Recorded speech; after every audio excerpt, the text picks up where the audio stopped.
Vamos à palavra então, Mateus capítulo 28, Evangelho de Mateus, capítulo de número 28 e versículos de número 18 ao 20, amém?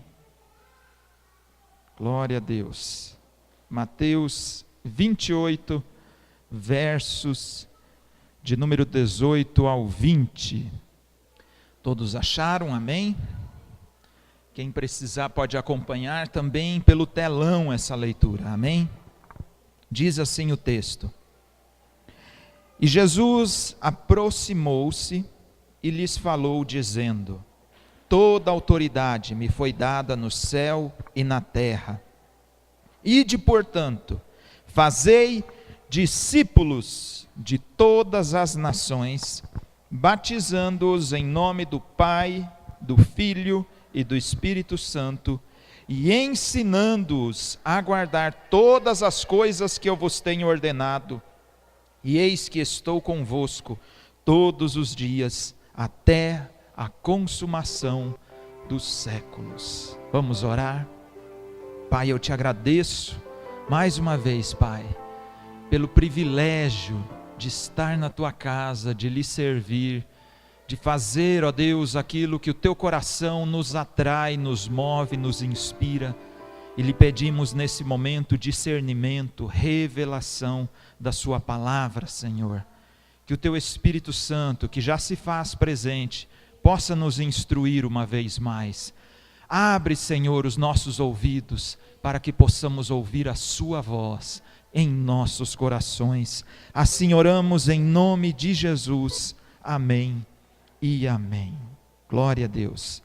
Tema da mensagem desta noite é: tornando-me um talmide de Jesus.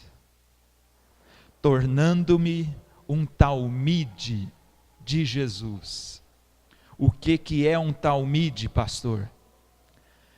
A palavra talmide deriva do hebraico e traduzida ao português significa discípulo. Talmidim no plural, discípulos. Talmide, talmidim, singular e plural da palavra discípulo. Nesse texto que lemos, logo após Jesus ressuscitar, tendo passado ele pelo Calvário, onde na cruz deu a sua vida, onde pelo seu sangue nos comprou para Deus, 3 dias depois ele ressuscita e aparece aos seus discípulos.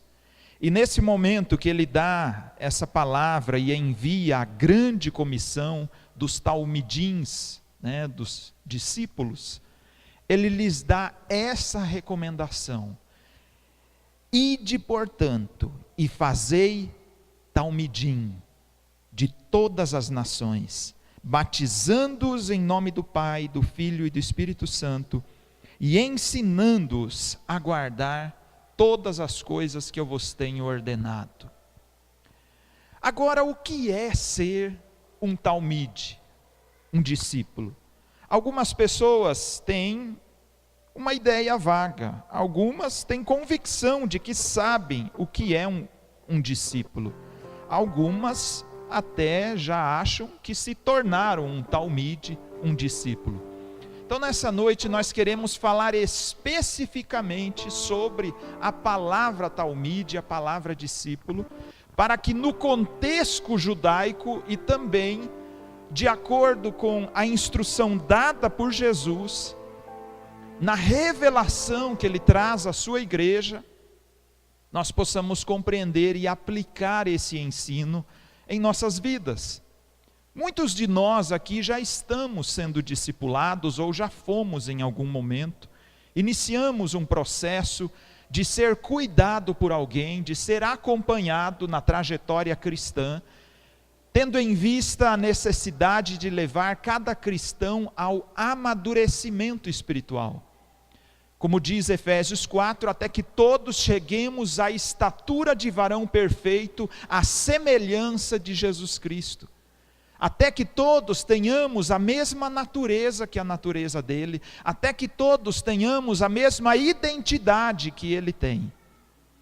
Esse processo de construção de um talmide, ele é um processo, ele leva um tempo e ele entra, de certa maneira, em um processo que vai construindo em sua personalidade, em sua vida, o caráter de um discípulo. Porque ser um discípulo não é apenas mais uma doutrina cristã, não é mais um ensinamento cristão. Ser um discípulo é um estilo de vida, é um jeito de se viver, é uma forma de caminhar com Cristo.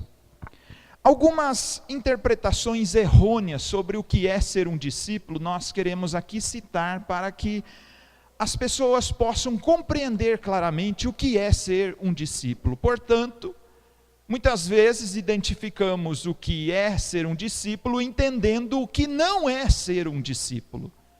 Então aí vai a primeira delas. Ser um discípulo não é fazer uma transição entre religiões. Eu era muçulmano, me tornei cristão, portanto, sou um seguidor de Cristo. Não necessariamente é um seguidor de Cristo. Pode ser o praticante de uma religião que ele transicionou. Era muçulmano, agora é cristão. Era hindu, agora é cristão. Era budista, agora é cristão. Ele deixou uma religião que ele seguia, praticava os costumes, os hábitos, e adotou em sua vida os costumes, os hábitos, os ritos, as liturgias de uma nova religião que ele agora assume. É bem verdade que as pessoas afirmam que sua nova identidade está ligada com a religião que agora ela pratica.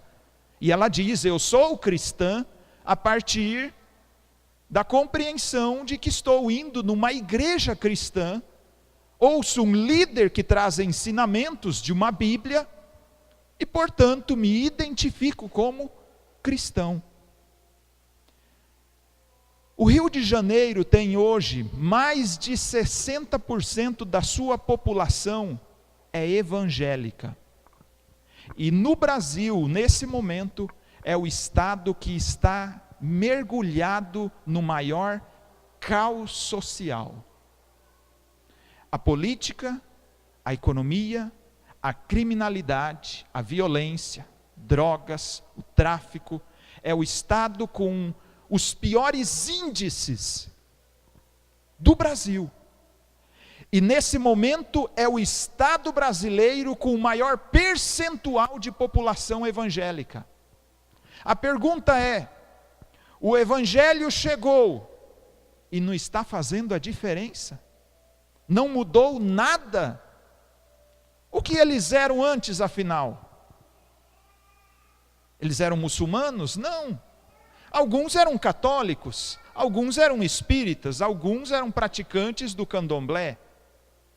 Agora são evangélicos, se denominam cristãos, mas o que mudou foi a religião, mas não mudou o perfil do brasileiro, o perfil do cidadão carioca. Ser um discípulo não é apenas fazer uma transição de religião. Em segundo lugar, ser um discípulo não é adotar um novo código moral e um novo padrão de comportamento social.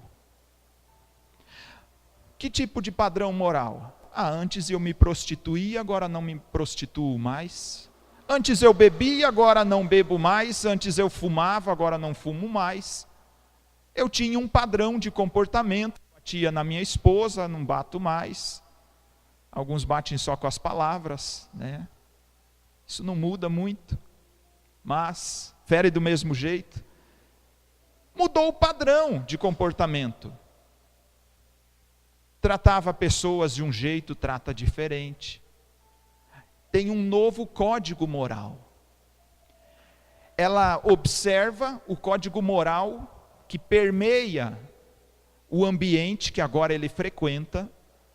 e copia, através da observação ele copia, ele assume aquele padrão de comportamento como sendo seu também, para que ele possa exteriormente passar a imagem, a impressão de que agora ele é um cristão. Mas ser um discípulo de Jesus não é apenas mudar o seu código moral e o seu padrão de comportamento social. É muito mais profundo do que isso. Você já deve estar entrando em crise, mas eu achava que eu fazendo essas coisas eu já era um discípulo de Jesus? Calma, você vai entender. Em terceiro lugar, ser um discípulo de Jesus não é apenas mudar as suas crenças. Eu cria em reencarnação, agora não creio mais, eu creio em ressurreição. Eu não cria em vida após a morte, achava que tudo acabava. E agora eu creio que existe vida após a morte, existe uma prestação de contas, um juízo final, em que o Senhor colocará à direita aqueles que herdarão o reino, e aqueles à esquerda que irão para o fogo eterno. Eu não cria nessas coisas antes, anjos, demônios, agora eu creio. Aliás, já até os vi. Eu não cria que existia um Deus, agora eu creio não só na sua existência, mas eu me relaciono com Ele. Eu mudei minhas crenças. Eu creio em Deus. Eu até confessei Jesus como Senhor e Salvador da minha vida. E antes eu não cria nessas coisas. Portanto, eu sou um cristão, eu sou um seguidor de Jesus. Mudar as suas crenças não faz de você um discípulo. Porque a Bíblia diz na carta de Tiago que até o diabo crê e treme diante de Deus, e nem por isso ele vai herdar a vida eterna. O que está me faltando então, pastor, para mim ser um discípulo? Em quarto lugar, ser um discípulo de Jesus não é ser praticante de alguns hábitos e rituais religiosos. Ir ao culto todo domingo, todas as quartas, frequentar as reuniões de célula, ir orar no monte. Essas coisas, quem não é um seguidor de Jesus também faz. Jesus, ele pede de cada um de nós um nível mais excelente de busca. Não apenas ser um praticante de rituais religiosos. Ser alguém que apenas criou uma cultura e já colocou nos seus hábitos semanais fazer determinadas coisas, de forma rotineira, de forma repetitiva, né? Eu visto minha roupa de crente, minha roupa de ver Deus, e vou domingo aos cultos. Eu levanto a mão porque todo mundo levanta, eu dou glória a Deus, aleluia, porque todo mundo faz isso. Isso não faz de nós discípulos de Jesus. Pelo amor de Deus, pastor, então me diz, o que faz de mim ser um discípulo de Jesus? Todas essas coisas que eu disse para você que não fazem de alguém discípulo de Jesus, elas fazem parte de quem é discípulo de Jesus. Ele faz todas essas coisas. Ele não mudou de religião apenas, ele deixou a religião para agora ser um talmide de Jesus. Em algum momento você deixou alguma crença que de geração após geração, como diz a carta de Pedro, herdamos por tradição dos nossos antepassados. E por amarmos nossos pais, as pessoas que eram referência na nossa infância, começamos a praticar aquelas mesmas crenças, rituais, religiões que eles praticavam. Nós herdamos isso dos antepassados. Mas ser um seguidor de Jesus é deixar tudo aquilo que entristece o coração de Deus para fazer aquilo que agrada ao Senhor. O que eu quero resumir, para que você possa compreender assim de uma forma bem simples, para a gente não ficar aqui tentando inserir uma teologia rebuscada, complicada, que dificulta. Na verdade, a fé ela tem que ser simples e prática. Ela tem que ser tão simples a ponto de eu ser capaz de reproduzir na minha vida e inspirar outros a fazê-lo também.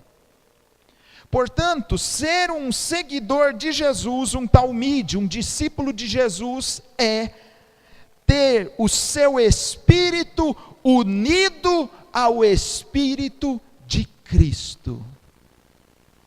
Abra em Romanos capítulo 8 e versículo de número 9.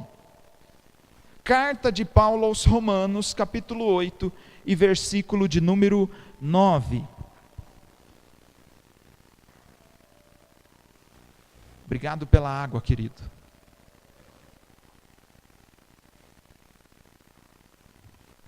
Olha o que diz a Bíblia. Vós, porém, não estáis na carne, mas no Espírito. Espírito com E maiúsculo identifica que está falando do Espírito Santo, o Espírito de Deus. Vós não estáis mais na carne, mas no Espírito de Deus. Se de fato o Espírito de Deus habita em vós. E se alguém não tem o Espírito de Cristo, esse tal não é dele. Você pode ter uma religião e ainda assim Deus não pode não ter você. Isso é possível acontecer. Por isso que Jesus certa vez disse, que naquele dia muitos dirão, Senhor, em teu nome expulsamos demônios, curamos enfermos, pregamos e multidões creram.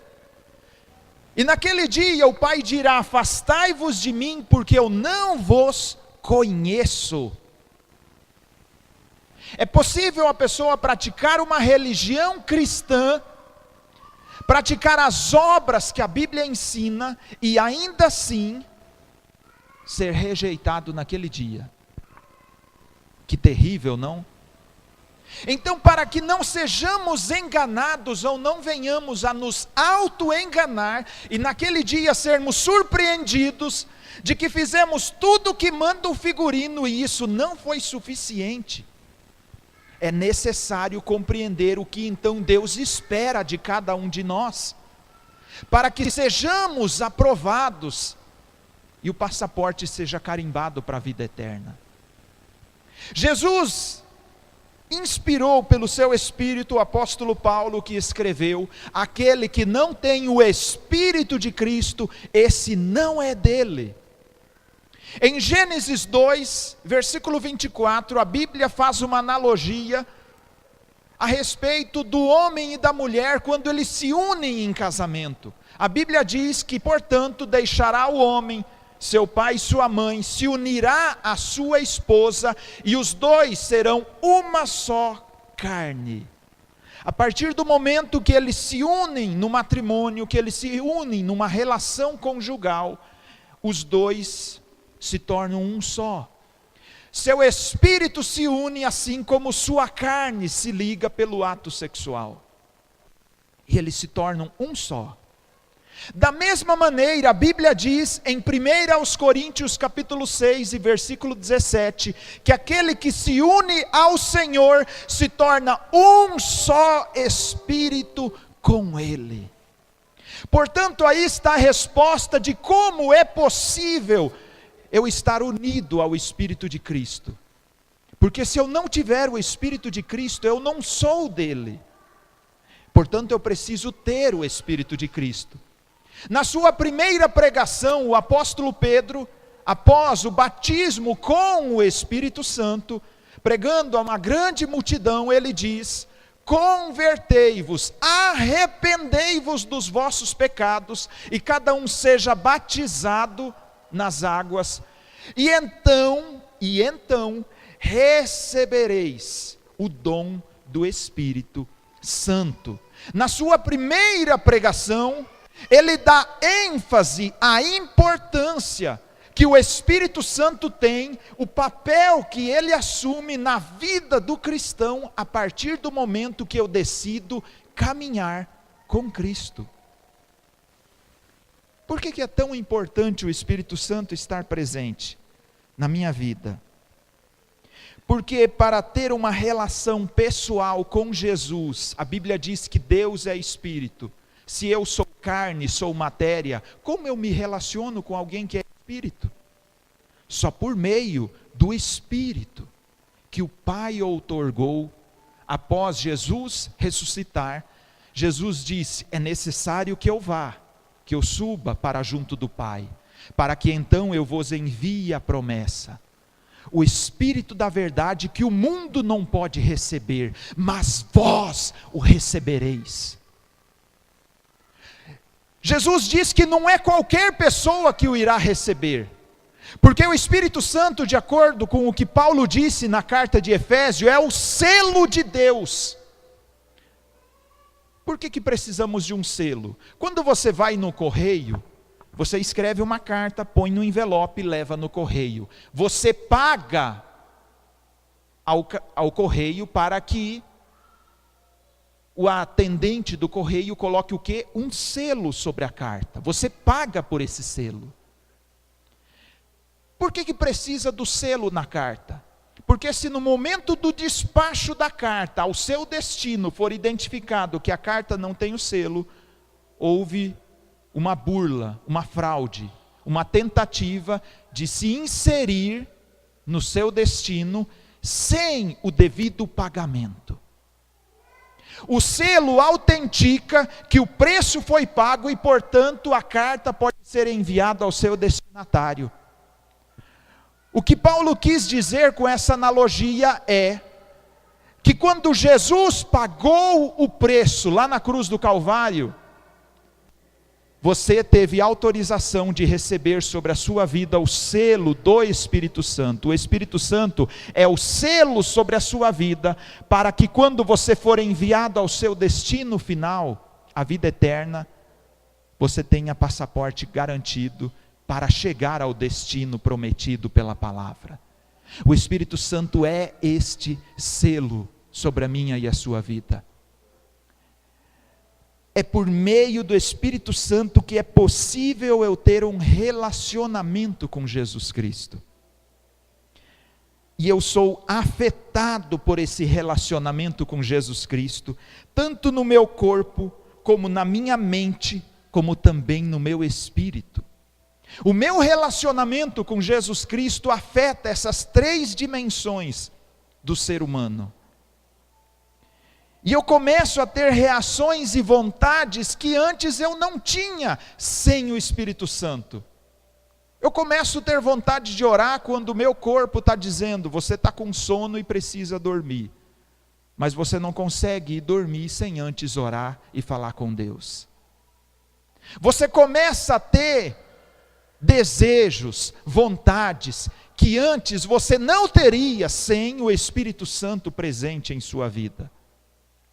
Em determinadas situações, sendo afrontado, sendo confrontado, você reagia de uma determinada maneira e agora você consegue se controlar.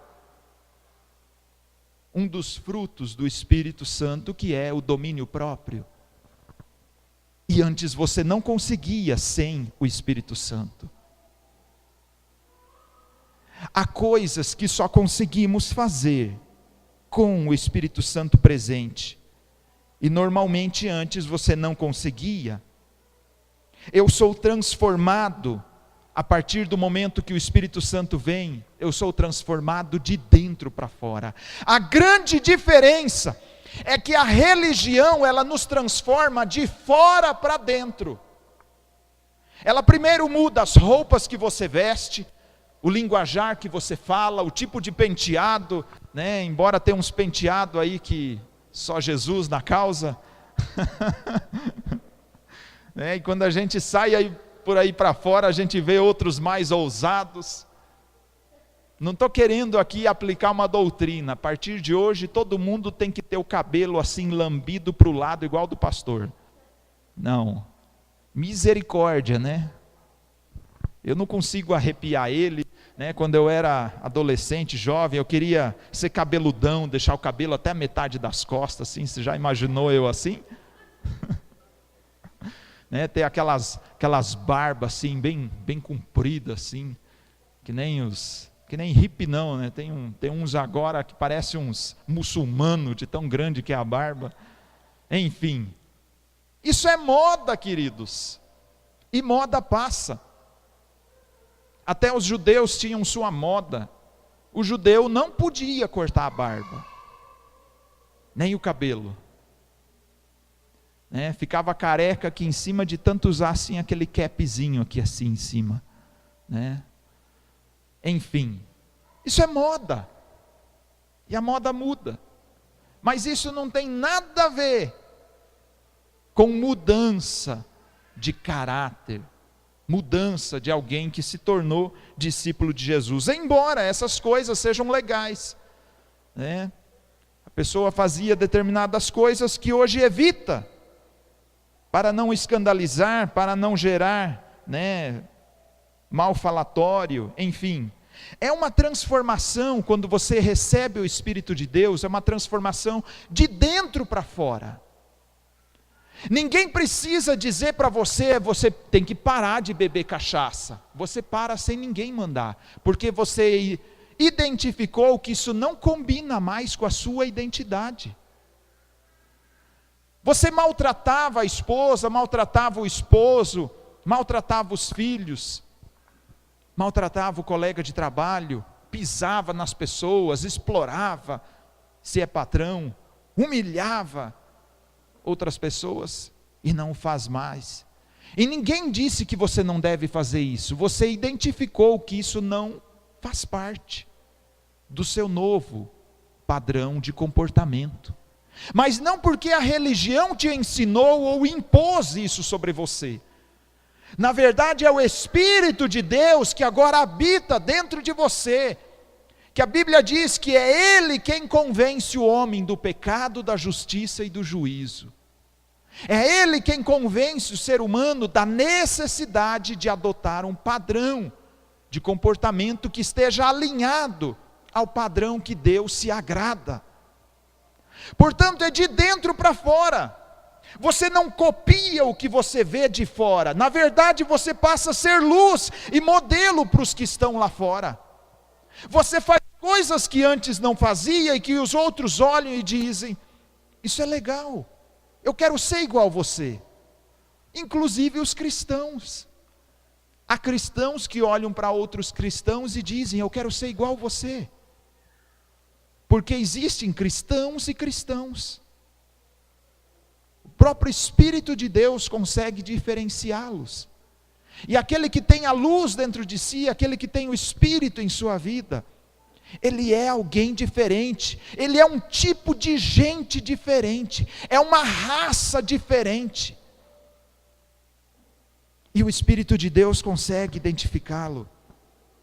E isso faz de nós um tipo de gente, a partir do homem interior que nasceu de novo. Abra em João capítulo 3 e veja só o que Jesus disse a Nicodemos, um dos homens mais sábios da sua época, um grande doutor da lei judaica.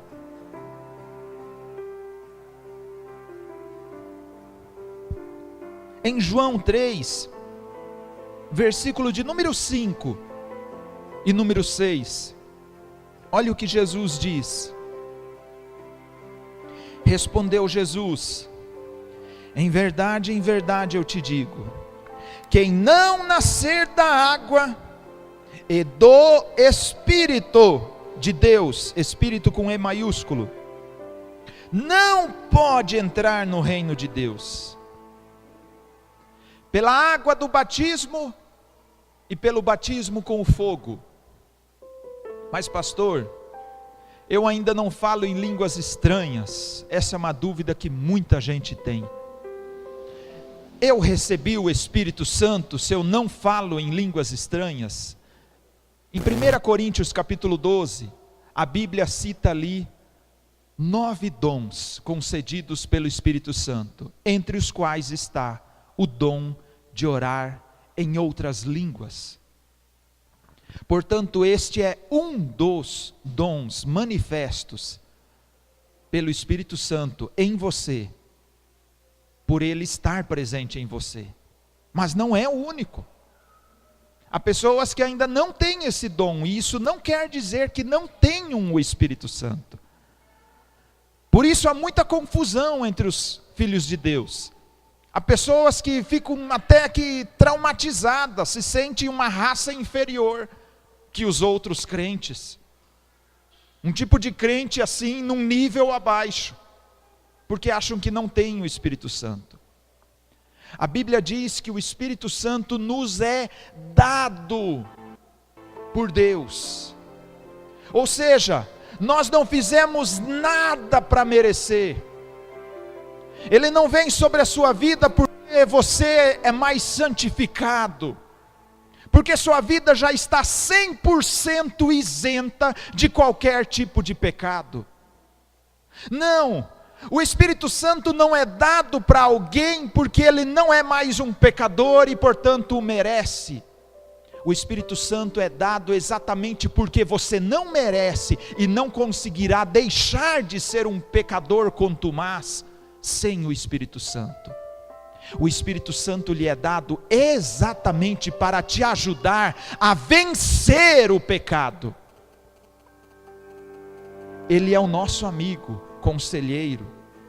Ele é quem vai te instruir em toda a verdade. Ele vos fará lembrar de todas as coisas que vos tenho ensinado, disse o Senhor Jesus. Senão, amanhã você já não lembra mais o que foi pregado no culto de domingo. Você sai dessa porta para fora, já está falando que o Palmeiras foi campeão, né? Timaço, campeão dos campeões, aleluia. E já esqueceu qual foi o tema da pregação de domingo. É o Espírito Santo que te fará lembrar tudo que você é ensinado na palavra. No momento da dor, no momento da crise, no momento da angústia, vem aquele versículo assim, parece saltando assim, com neon na tua frente. E você fica pensando, da onde veio? Nenhuma pessoa me disse, mas veio agora na minha mente. É o Espírito Santo que faz isso. Ele vos fará lembrar de todas as coisas. É por isso que existe uma diferença entre os que têm o Espírito Santo e os que não têm. Porque os que não têm aceitam a primeira sugestão que é dada. Esse marido não te agrada? Troca por outro. Essa esposa não te agrada? Troca de 40 por 2 de 20. São as sugestões do mundo. E aí quem tem o Espírito Santo já se lembra, não, isso não agrada a Deus. E eu sei que eu vou ter vitória no meu casamento, eu sei que vou ter vitória na vida financeira, eu sei que vou ter vitória sobre os meus filhos, na minha vida profissional. É o Espírito Santo que te faz lembrar.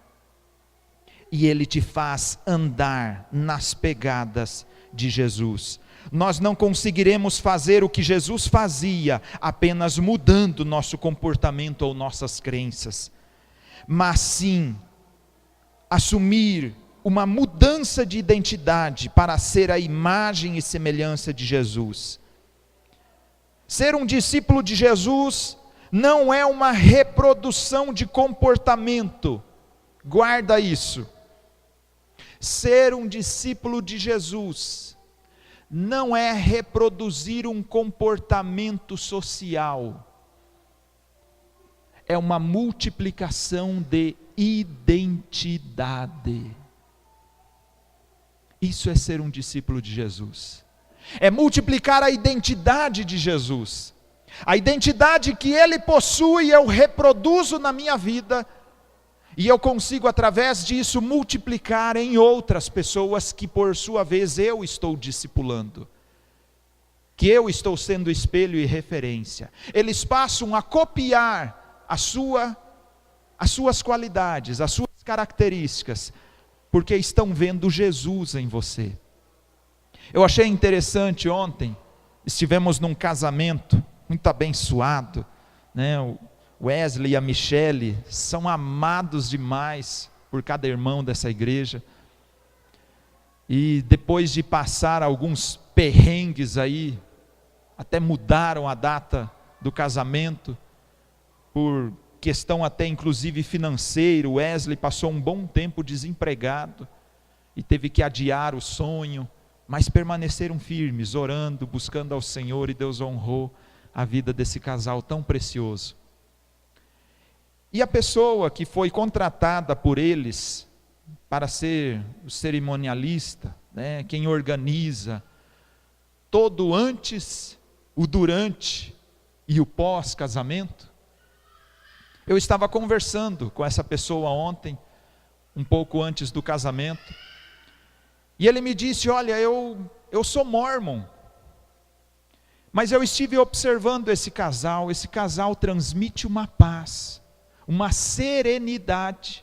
Eu acompanhei todo o percalço, né, que eles passaram para conseguir chegar a esse dia, as batalhas, né, as lutas, ajustando a vida financeira aqui e ali, né, as tribulações da vida, mas eles passam uma tranquilidade, mesmo com tudo isso acontecendo. E agora, te conhecendo, eu reconheço por que eles são assim. Você é igualzinho.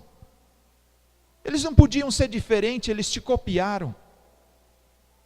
Eu falei: olha, eu tenho muito a crescer, mas a gente tem se esforçado para praticar o que acredita.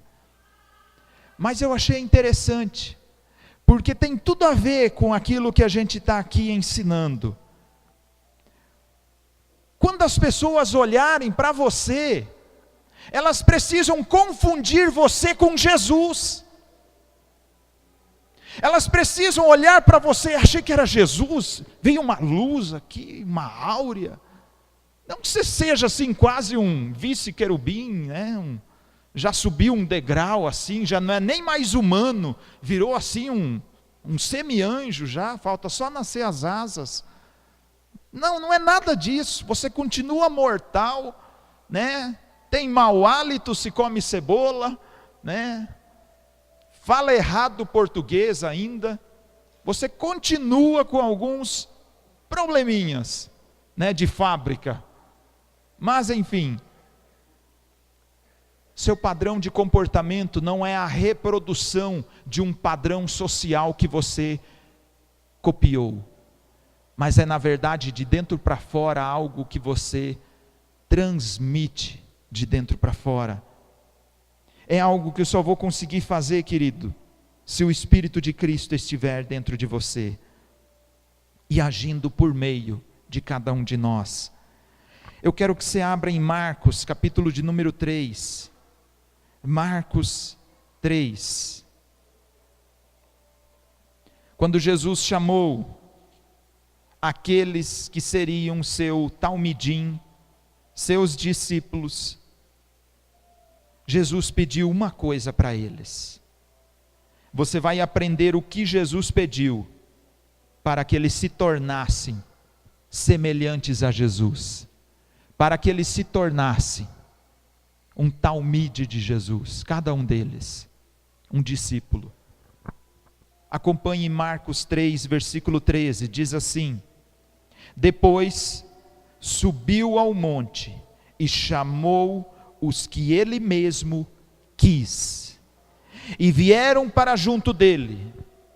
Então designou 12 homens, presta atenção, para estarem com ele. E depois, e para os enviar a pregar e a exercer a autoridade de expulsar demônios.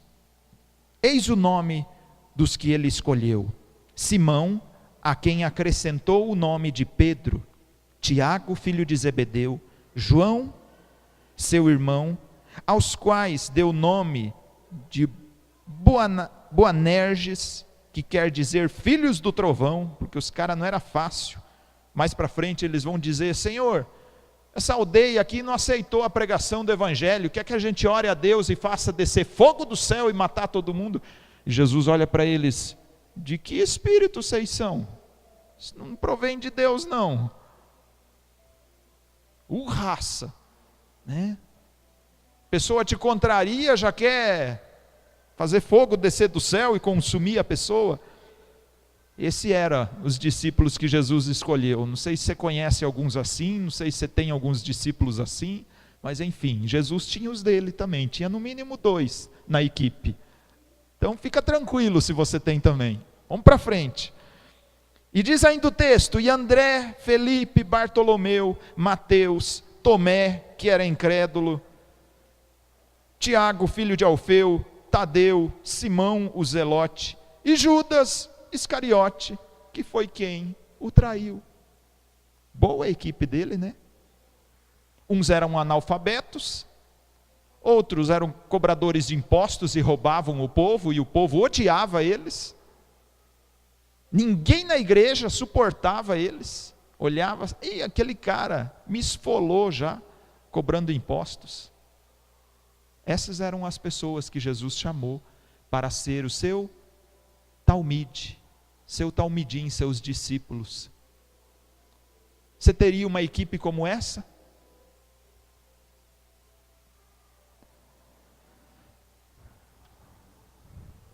Na cultura hebraica, só para que você entenda o que é ser um talmide, aos 6 anos de idade, um menino, ele era, de todas as famílias, todo menino aos 6 anos de idade era enviado para a sinagoga. E ele passava a aprender e estudar a Torá. Os 5 primeiros livros, o Pentateuco: Gênesis, Êxodo, Levítico, Números e Deuteronômio. 5 primeiros livros. Aos 6 anos de idade, começou a ser alfabetizado, já começava a estudar. Automaticamente, aos 6 anos, começava a estudar o Pentateuco, a Torá, o livro da lei judaica. Ele era instruído, encorajado a fazer isso, e havia um mentor, havia um rabino que acompanhava esse processo, dos 6 até 10 anos de idade. Aos 10 anos de idade, o menino não só tinha lido os 5 primeiros livros, ou seja, dos 6 aos 10, em 4 anos, ele não só tinha lido os 5 primeiros livros, a Torá, como tinha decorado 5 livros inteiros, versículo por versículo. Uma criança de 10 anos de idade. Você já leu toda a Bíblia? É pedir demais, né? Só os 5 primeiros livros, a Torá. Quanto tempo você está convertido já? Você tem mais de 10 anos? Aos 10 anos, uma criança não só tinha lido, mas tinha lido tantas e tantas e tantas vezes, que tinha decorado todos os versículos. Ele recitava, ele fechava a Torá, olhava para o seu rabino, e o rabino ficava, com a régua na mão. Se ele falasse o versículo errado, tomava na nuca. Repete de novo. Não é assim, vai estudar outra vez. Está de castigo. Vai ler 20 vezes até decorar. Era assim. Dos 6 aos 10 anos, todo dia esse processo. Ritual. E aos 10 anos ele recitava de cor. Aos 10 anos, essa criança seria decidido o seu futuro aos 10 anos de idade. As crianças menos capazes, aquelas que tiveram dificuldade em decorar todos os versículos, aquelas que por mais que se esforçassem, talvez até tinham decorado, mas assim com muito esforço, elas eram liberadas. E elas voltavam para suas famílias para começarem a aprender a profissão que sua família exercia. Se a família era de pescadores, ele aprendia o ofício da pesca. Se a família era de carpinteiros, aprendia o ofício da carpintaria. E uma criança com 10 anos já começava a trabalhar. As crianças com 10 anos de idade, que eram excepcionais, fantásticas, elas eram acima da média, aquelas que se destacavam, continuariam estudando a Torá e se aprofundando na interpretação da lei. Elas eram adotadas a partir de agora por um rabino, frequentavam diariamente a sinagoga e a escola judaica, e agora sim teriam o direito de serem chamados de Talmide. Depois de 4 anos exaustivos, dedicação integral, se elas fossem acima da média, elas iriam merecer ser chamadas de Talmide e ter o privilégio de se assentar com um rabino para ouvir suas instruções e aprender a interpretar, não apenas decorar, mas entender o que elas haviam decorado. Elas seriam ensinadas a partir dos 10 anos. Aos 12 anos de idade, esses meninos extraordinários, chamados de Talmidim, discípulos, que compunham a elite pensante de Israel, eles já tinham estudado todos os livros do Antigo Testamento. Todos os livros do Antigo Testamento eles já tinham estudado. Os 39 do Antigo Testamento eles já tinham rebuscado tudo. Compreendiam completamente, em apenas 2 anos, eles já tinham estudado todos os 39 livros. Estudado, não apenas lido e decorado.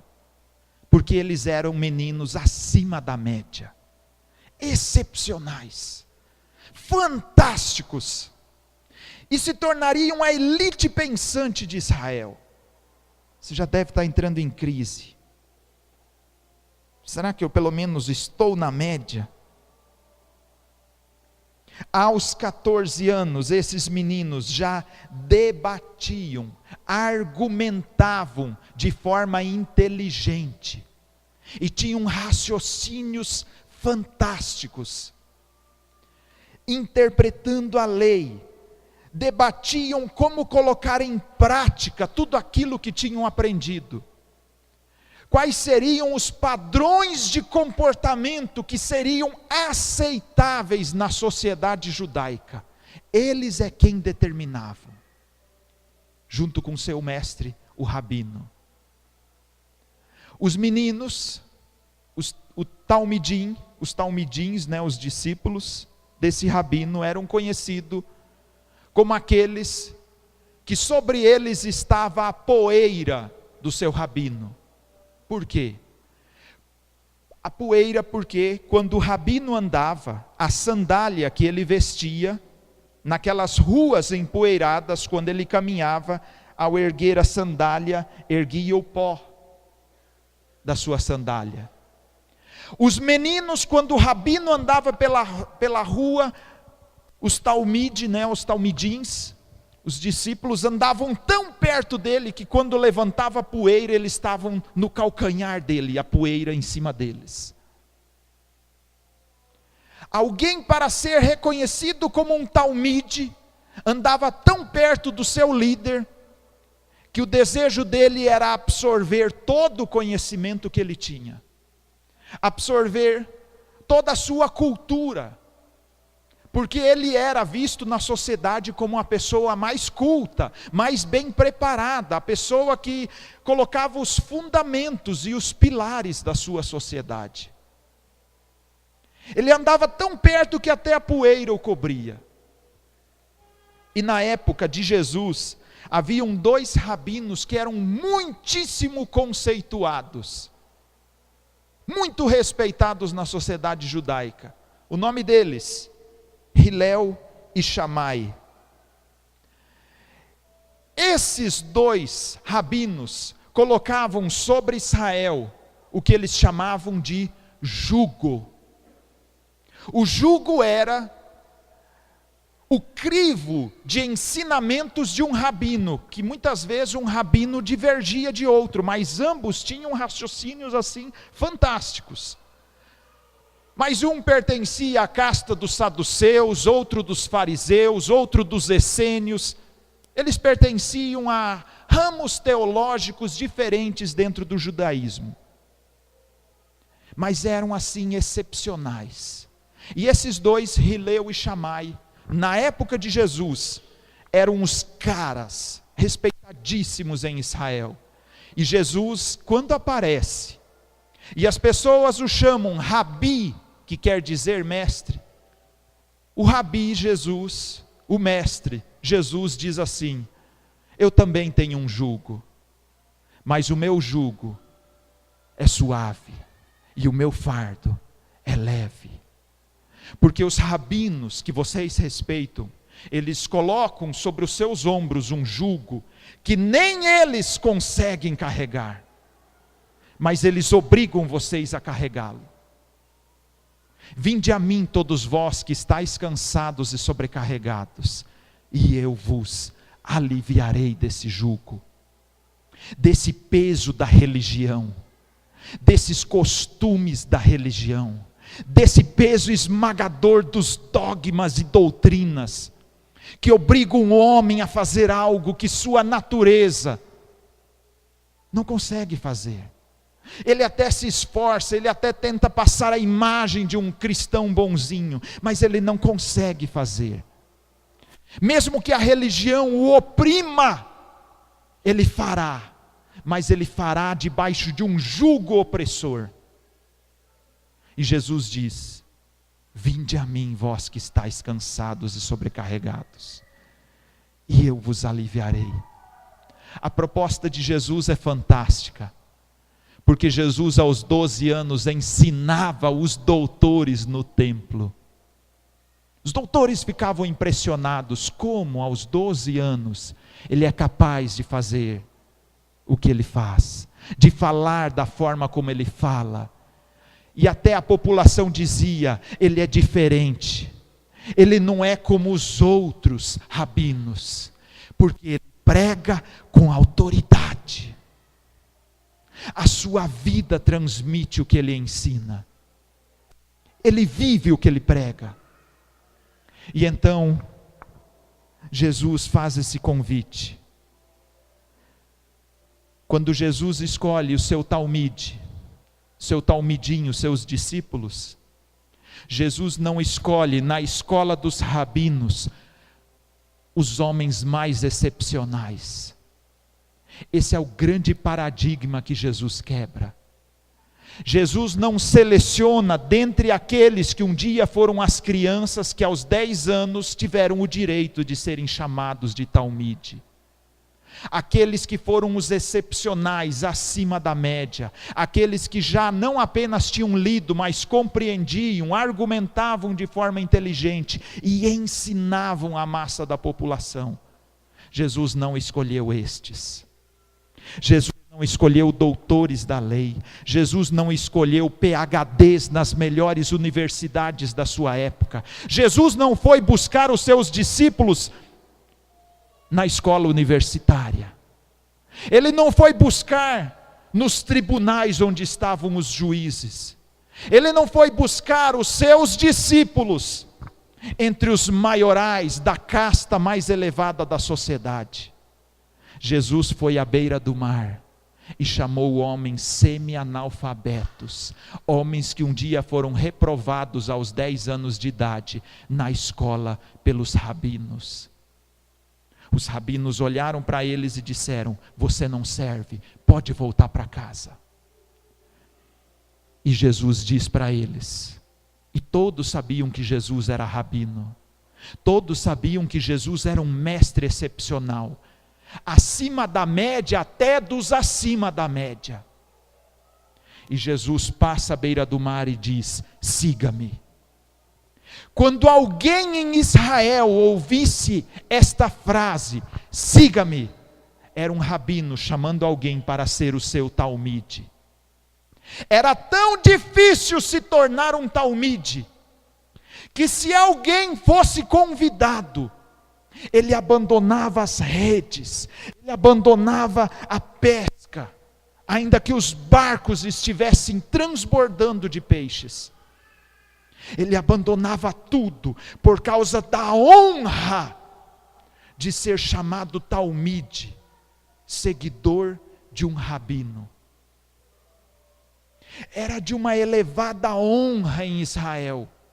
Quando os discípulos de Jesus andavam no meio do povo, todo mundo respeitava. Lá estão os talmidim de Jesus. Jesus selecionou alguns homens em Israel, e eles têm o privilégio. Jesus o milagreiro, Jesus de Nazaré, o homem que cura os cegos, levanta o paralítico, que cura e limpa o leproso, que ressuscita até os mortos, lá estão os talmidim de Jesus. Os discípulos de Jesus já andavam com o peito estufado, nariz empinado, e já discutiam entre eles: quem de nós, os talmide, será que somos os maiores, assim, no conceito de Jesus? Quem vai suceder o nosso mestre quando ele partir? Quem de nós é acima da média? Sabe por que isso, queridos? Porque isso estava impregnado na cultura judaica. Essa competição, essa inveja um do outro, de olhar para outros servos de Deus e ficar se medindo, se comparando: eu prego melhor, eu canto melhor, eu faço melhor, eu sou superior. Os discípulos de Jesus estavam já nessa pira. E Jesus, lá em Marcos capítulo 10, diz assim para eles: o que vocês andam discutindo pelo caminho? Aí, eles começam com essa: quem que será que é o maior? E lá em Marcos, no capítulo de número 10, Jesus dá uma lição valiosa.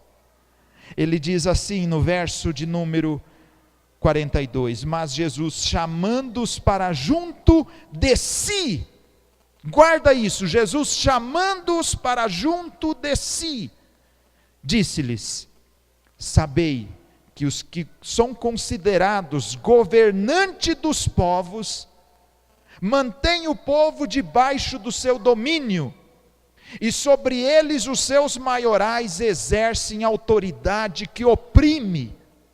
Mas entre vós não será assim. Pelo contrário, quem quiser tornar-se grande entre vós, esse seja o que sirva a todos. E quem quiser ser o primeiro entre vós, seja servo de todos. Pois o próprio Filho do Homem não veio para ser servido, mas para servir e dar a sua vida em resgate de muitos. Você quer ser o meu talmide? Jesus olha para os seus discípulos e diz: primeira coisa, chamando-os para junto de si. Se de tudo que foi pregado aqui hoje, querido, você guardar só isso, você já vai entender o que é necessário para ser um talmide de Jesus. Porque isso está alinhado com o que Jesus acabou de fazer em Marcos capítulo 3, no versículo 14, que então, chamando os 12, primeira tarefa dos 12, chamando-os para estarem com Ele. Jesus chamou os discípulos não para colocar eles numa escola judaica, não para colocar eles num nível superior de um curso extremamente qualificante. Jesus não inseriu eles num processo de trilho da liderança. Jesus os chamou para estarem com Ele. A única tarefa de vocês, meus talmidim, meus discípulos amados, é estar comigo. vocês vão andar comigo. E por 3 anos e meio, eles dormiam onde Jesus dormia, eles viajavam para onde Jesus viajava, eles se alimentavam com a mesma refeição que Jesus comia, eles estavam juntos quando Jesus fez os milagres, eles estavam presentes quando Jesus pregou a multidão, quando Jesus multiplicou os pães, quando Jesus ressuscitou mortos, eles estavam com Jesus.